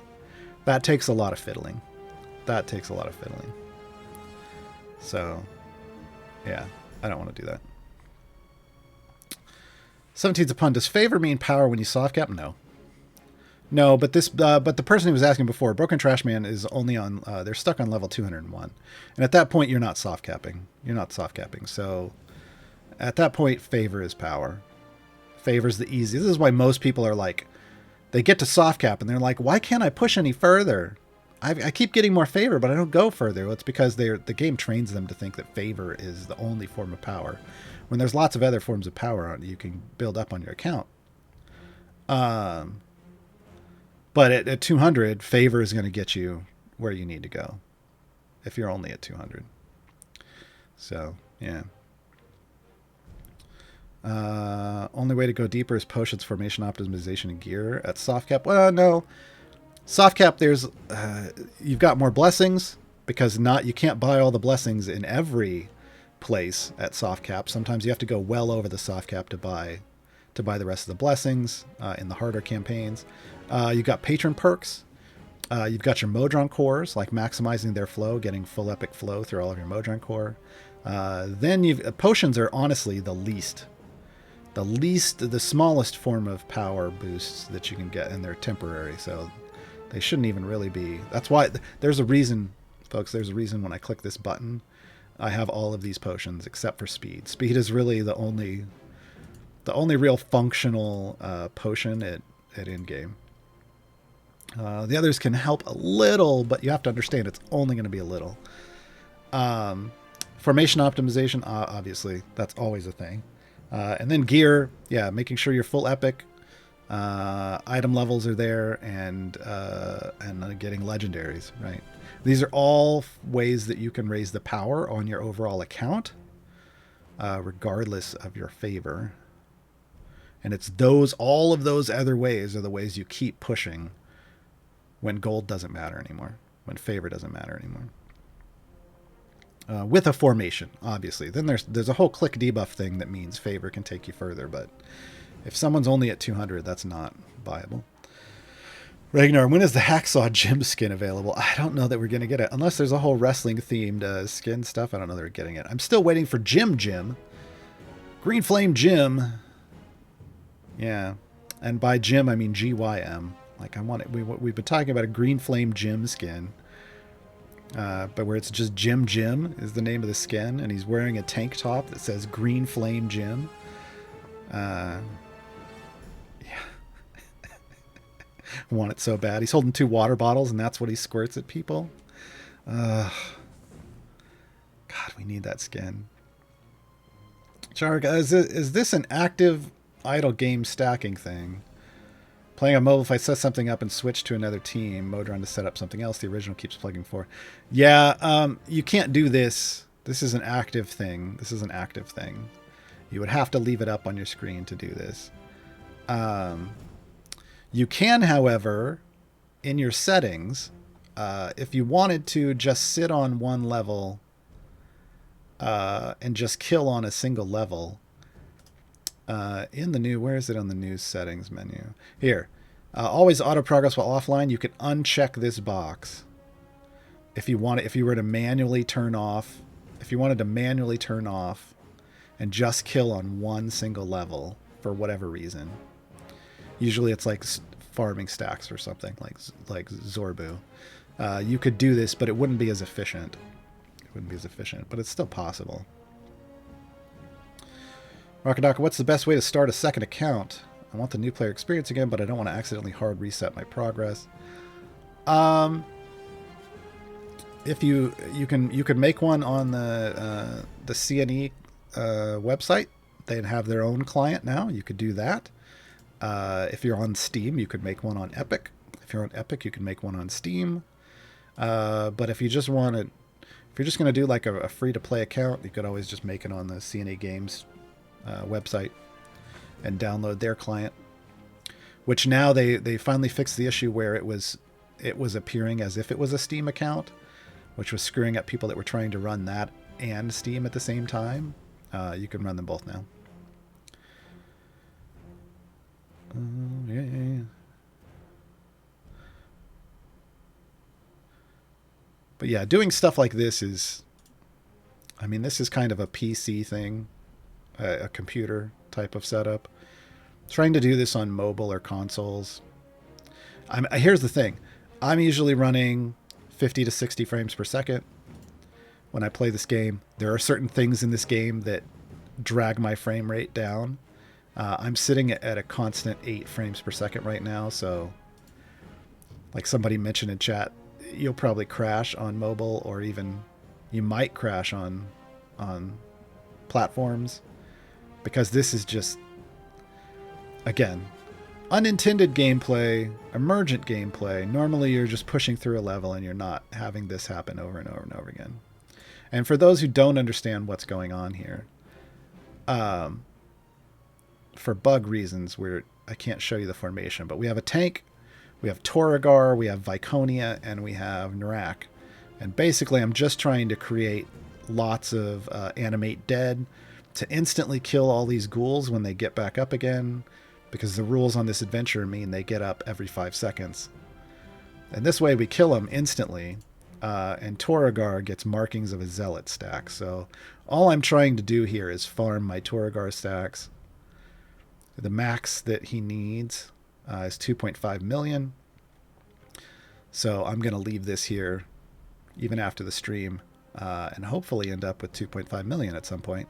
Once it gets there, I'll switch and maybe I'll stack up to Hani. But this is one of those adventures where you can utilize something like this to stack these permanent stacking champions like Torragar, Zorbu, and Tahani. They could all function here. You could stack up all of those with this new variant. And you could do it on level 1. I'm on level 3, but you could do it on level 1 if you wanted. It's just more, I mean, it's easy to do that with Torragar here. We have Viconia's doing all the killing, but she's next to Torragar. We have Narak next to Viconia because that raises Viconia's chance to animate dead over 100%, which means it's guaranteed. So we don't have to worry about it ever not happening. Yeah. So it's a pretty neat situation that you can create. Again, probably not something you can do on mobile or console. Where's Twilight Twist? This is in Waterdeep Dragon Heist. Waterdeep Dragon Heist. So it's not even that far into the game, which is nice. The Lurking Rider coming up with more wrestling skin ideas. Puent as the Rock. Puent as the Rock. Can you smell? Well, everybody can smell Puent. Everybody can smell Puent.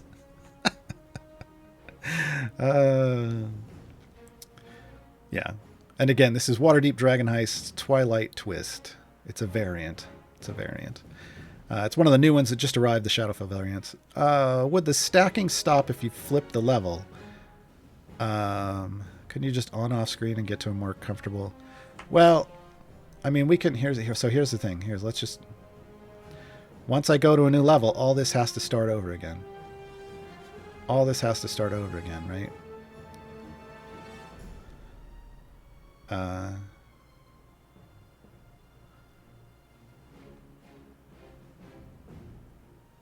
So it's just, yeah, I mean, it would restart, and then once I get 100 ghouls out, it's only going to keep spawning until there's 100 characters on the screen. Eventually, it's all going to be ghouls, and nothing else will spawn again. And then we just keep going again. But that's not going to change my FPS, again, because of the number of things on the screen and what's going on. FPS is now down to 8 already. It just can't handle it. Onyx Squared, is it worth stacking Zorbu beyond the recommended levels in your guide with Twilight Twist? Like I said, I have EO7, but EO5 is where I feel you're good at. If you want to spend overnight farming Zorbu and get EO6, EO7, go for it. Just remember, the primary benefit is going to be against undead when you face them in the future, but it does also raise Zorbu's DPS up a bit. I just don't like to spend too long. I spent a week, like I said, on beasts once, and that just burnt me out of Zorbu farming. But I guess it just depends on really what you want to do with Zorbu. How big do you want to make Zorbu? It would not surprise me if this situation is not available in a few days. It would surprise me. Because again, there are multiple variants like this in the game. This is not the only one. This is just the newest one. They never changed those. Why would they change this one? right? That's the question.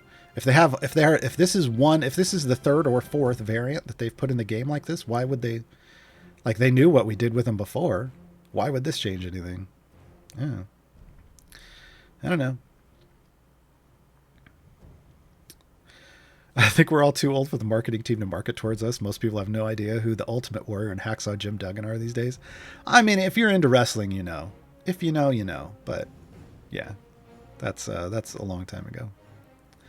But yeah, Xavier Woods, Austin Creed's been on Ack Inc. So, but there's a lot of legal stuff that would have to happen for a wrestling crossover.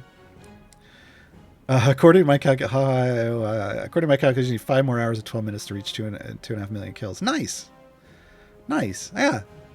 So that'll be fine. It'll do this, and by the time I go to bed tonight, for my beauty sleep for the tutorial show tomorrow, I'll be good.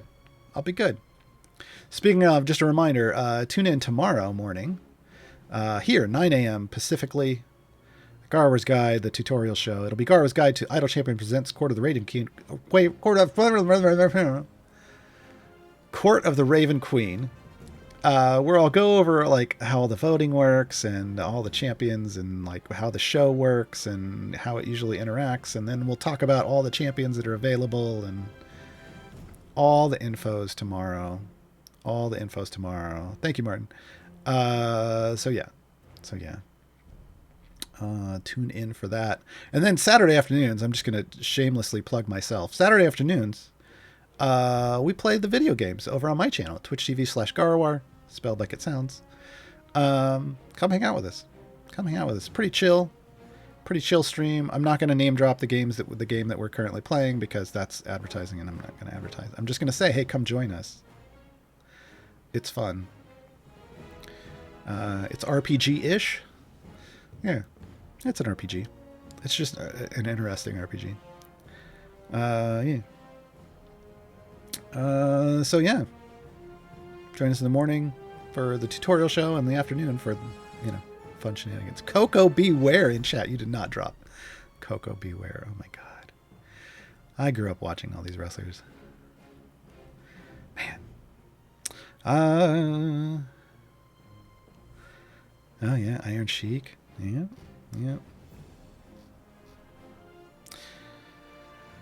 All right, how are we doing here? They're migrating all across the screen now.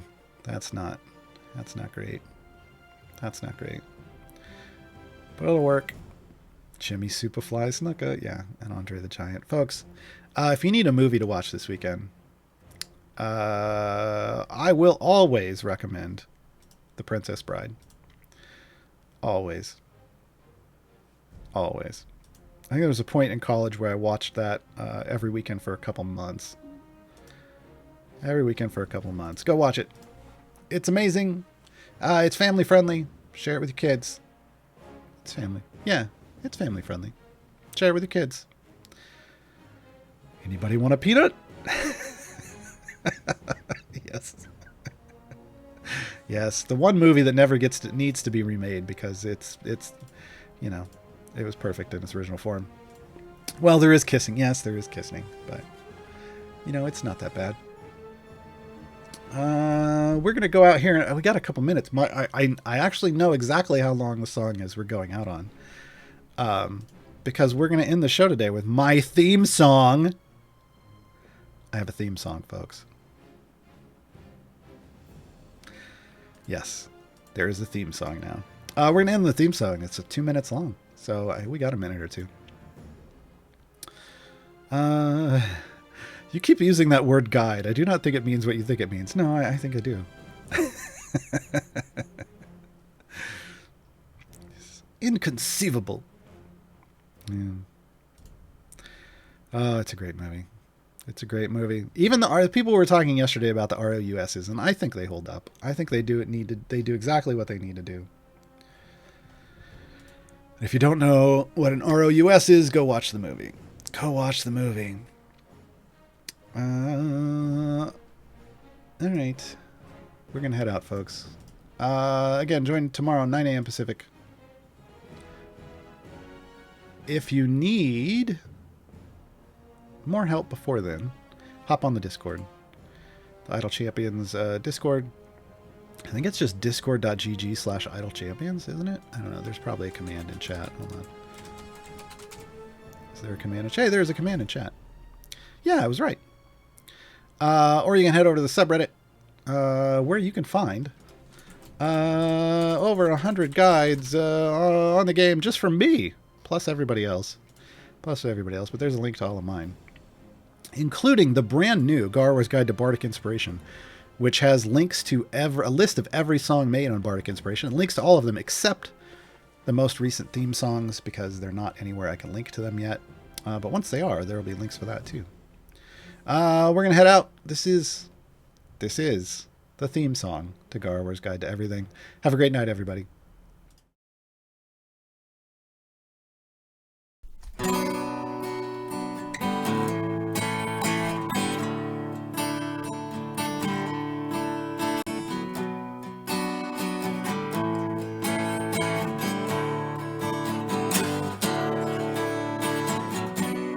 Got the answer.